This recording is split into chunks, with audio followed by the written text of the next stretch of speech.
तो Avengers doomsday का नया नवेला ट्रेलर आ चुका है और फिल्म के भाई आने से पहले ये हमारा गेम बजा देना चाहते हैं क्योंकि अब तो sir they are freaking dropping ice cold bars. So वो ड्रॉप कर रहे हैं तो भाई भी तुम्हारे ड्रॉप हो चुके हैं पूरा ट्रेलर ही मेल्ट करने एक एक चीज को, क्योंकि बिलीव मी करने को बहुत कुछ है। जैसे पहले तो देखो आई लाइक ये ट्रेलर कैसे मोस्टली हमारे डूम पे ही फोकस्ड था क्योंकि स्टार्ट ही होता है उसके थ्रोन रूम से। हालांकि आई एम नॉट श्योर ये उसका भाई लडवेरिया का कैसल है या डूम्सडे के एंड में बनने वाला बैटल वर्ल्ड का castle, but one thing I can definitely से इनफैक्ट टू थिंग्स, यहाँ भाई इसके कर्मचारी लोग भी होंगे स्ट्रेंज से लेके वांडा तक, क्योंकि जब ये अपने वाइफ और बेटे के टेपेस्ट्री के पास खड़ा था तो साइड में देख सकते हो उसके साथ कोई था, may be strange and probably I hope I am wrong, पर लोकी का हार्ट भी जिसको इसने अपने कैसल के अंदर एक पावर सोर्स की तरह रखा होगा और ये रेड भी ग्लो कर रहा है। तो मेरा तो यही गैस है कि वांडा अपने केओस मैजिक से इस हार्ट को जिंदा रख रही है, क्योंकि ये तो देखो अब तक पूरे ब्रह्मांड को पता चल ही चुका है कि डूम बाबा लोकी को ठोकने ही वाले हैं। सो हो सकता है कि उसके पावर्स के लिए ये उसका हार्ट ही ले लिया हो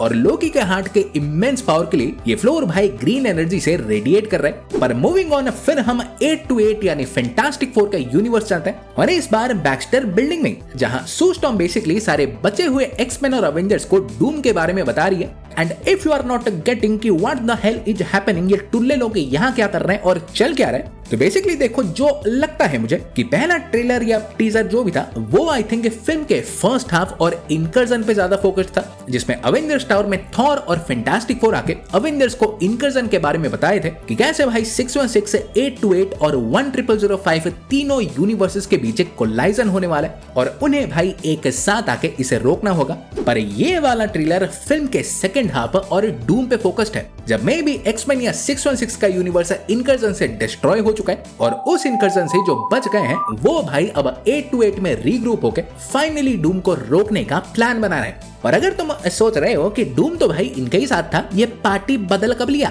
और बदला तो पार्टी ज्वाइन ही क्यों किया था, तो बच्चा पार्टी दैट्स बिकॉज कि मे बी ये रीड और अवेंजर्स के हाथों ही इनकर्जन को करवाना चाहता था। क्योंकि अगर तुम्हें याद हो मैंने बताया था कि डूम देखो स्टार्ट में आके फैंटास्टिक फोर और अवेंजर्स को एक प्लान प्रपोज करेगा कि करते क्या है कि हर यूनिवर्स जाके एक एक कैनन्स लगा देते हैं, जिससे यूनिवर्स एक दूसरे के पास आ ही नहीं पाएंगे और आएंगे नहीं तो घंटा टकराएंगे। सो व्हाट आई थिंक कि कैनन्स भाई रीड के हाथों बनवा के अवेंजर्स के हाथों लगवा तो दिया होगा, पर उन कैनन्स ने यूनिवर्सेस को पुश नहीं बल्कि उल्टा पुल किया होगा, जिससे 616 और 10005 के बीच का इनकर्जन बंद होने की जगह स्पीड अप हो गया होगा। और मे बी इसीलिए ही रीड पागल होकर डूम से कहता है कि तूने ही ये सब किया, तूने ही इनकर्जन को रोका नहीं बल्कि हमारे हाथों करवाया, जिसका डूम साहब वही हमारे कोल्ड सा जवाब देते हैं कि तुम सब अभी तक चुराई हुई लाइफ जी रहे थे, तो अब टाइम आ चुका है उन्हें वापस देने का, यहाँ ही भरोसा लो। और तुम ये समझे नहीं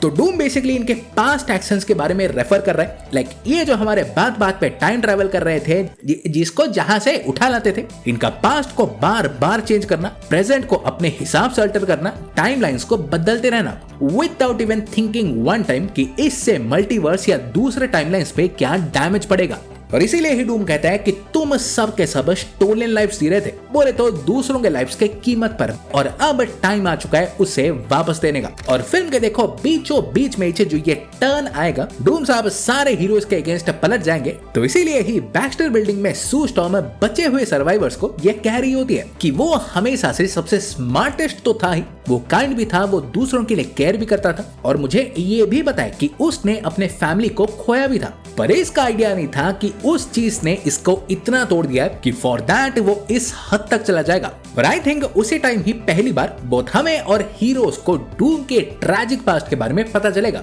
लेकिन फिर इनके यहाँ आने से पहले जो कांड वांड हुए होंगे वो भी दिख गए। जैसे पहले तो कुछ डायरेक्ट इनकर्जन के रिएक्शंस, जैसे हमारे मैग्नीटो भाई पहली बार इतनी खराब हालत में दिखे, सिर्फ से सूरी, घोस्ट और फैल्कन भी इनकर्जन को विटनेस कर रहे थे। पर सबसे सैड वाला भाई जॉनी का फ्रैंकलिन को बचाते हुए वाला शॉट था, जो कि देख के तो यही लग रहा है कि शायद ये आग का गोला मर जाएगा, क्योंकि इस सीक्वेंस सीक्वेंस के बाद फिल्म में सू स्टॉर्म रोते हुए भी दिखी थी, तो बात तो पक्की है फिल्म के बीचों बीच फैंटास्टिक फोर के कोई एक दो तो जाने ही वाले। पर फिर भाई इनकर्जन के जस्ट पहले जो थॉर वर्सेस डूम का क्रेजी फाइट सीन हुआ था वो भी दिखा, जो कि पहले तो लगा था कि डूम शायद फैंटास्टिक फोर की शिप से कूदा है, पर नहीं, क्योंकि स्लो डाउन करके देखोगे तो ये भाई कूदा नहीं बल्कि म्योनीर से इसे किसी ने हिट करके बाहर फेंका है, मे बी स्टीव ने। तो मिड एयर में ही अपना कंपोजर बदल के टोनी जैसा बट 10 टाइम्स मोर और आगे साथ लैंडिंग लेता है, और जैसे ही थॉर आता है तो ये अपना सूट भी बदल के चालू कर देता है पिल्लम पिलाई, और वहां थॉर भाई साहब भी बड़ी बड़ी फेंक के धावा देखो बोल तो देता है कि बेटा तूने जो किया है उसके लिए हेल की भीख मांगेगा। पर डूम साहब रिप्लाई करते हैं कि अबे ओडिन के लल्ले, hell answers to me for I am doom. भाई गूज और बम्स दोनों खड़े हो गए और ये कह के आलू के बस्ते की तरह बहुत उसे और उसके स्टॉर्म ब्रेकर दोनों को उड़ा देता है। इनफैक्ट इतना और फार्म करके अगर मन नहीं भरा था तो बैटलफील्ड में एक्समैन ने जिन सेंटिनल्स को ऑलरेडी कूट रखा था ये फिर से भाई उन सब को मैजिक से जिंदा कर देता है, जिसके बाद शायद अवेंजर्स और एक्समैन इनसे लड़ने में लग गए होंगे और डूम साहब अपना फाइनल प्लान एग्जीक्यूट करने वापस अपने कैसल यानी 8-8 निकल लिए होंगे। एंड ऑफ कोर्स ये तो सीधी बात है, डूम जहां जाएंगे फिल्म का थर्ड एक्ट भी वहीं पे ही टेक प्लेस करेगा, यानी 8-8 में। इसका मतलब फाइनल वाला लास्ट इनकर्जन भी वहीं पे ही होगा, जहां से सर्वाइविंग हीरोज देखो अपने अस्त्र औजार लेके शायद लटवेरिया निकल जाएंगे डूम को टेक डाउन करने। तो वहां पे इनका ग्रैंड स्वागत है डूम के सारे जादुई पंटर लोग यानी स्ट्रेंज, वांडा, पेगी और हजारों डूम बॉट्स करेंगे। और ये मैसिव बैटल जैसे ही चल रहा होगा बैकग्राउंड में फाइनल वाला इनकर्जन भी होते हुए दिखेगा, मतलब अर्थ भाई खत्म होते ही जा रहा होगा और इनका मुक्का लाता सब चल रहा होगा साइमल्टेनियसली। और इसका मतलब भी जो तुम सोच रहे हो एग्जैक्टली वही है। फिल्म के एंड तक भाई सारे हीरोज टपक लेंगे, बस कुछ ही आंडू पांडू लोग बच जाएंगे जिन्हें at the very last moment either TV rescue कर लेगी या तो समहाउ वो वर्ल्ड पहुंच जाएंगे। और फाइनली ये लास्ट यूनिवर्स के खत्म होने के बाद डूम बनाएगा अपना बैटल वर्ल्ड। सो तुम्हारे क्या विचार है डूम्सडे के इस नए ट्रेलर को लेकर? वीडियो पसंद आई हो तो वीडियो को देखो लाइक कर दो, और तुम्हारी ऐसे कोई थ्योरीज है तो डेफिनेटली बताओ। वीडियो को हाइप और चैनल को सब्सक्राइब करना भूलना मत। मैं तुमसे मिलूंगा अगले वीडियो में। सो तब तक बाय एंड टेक केयर।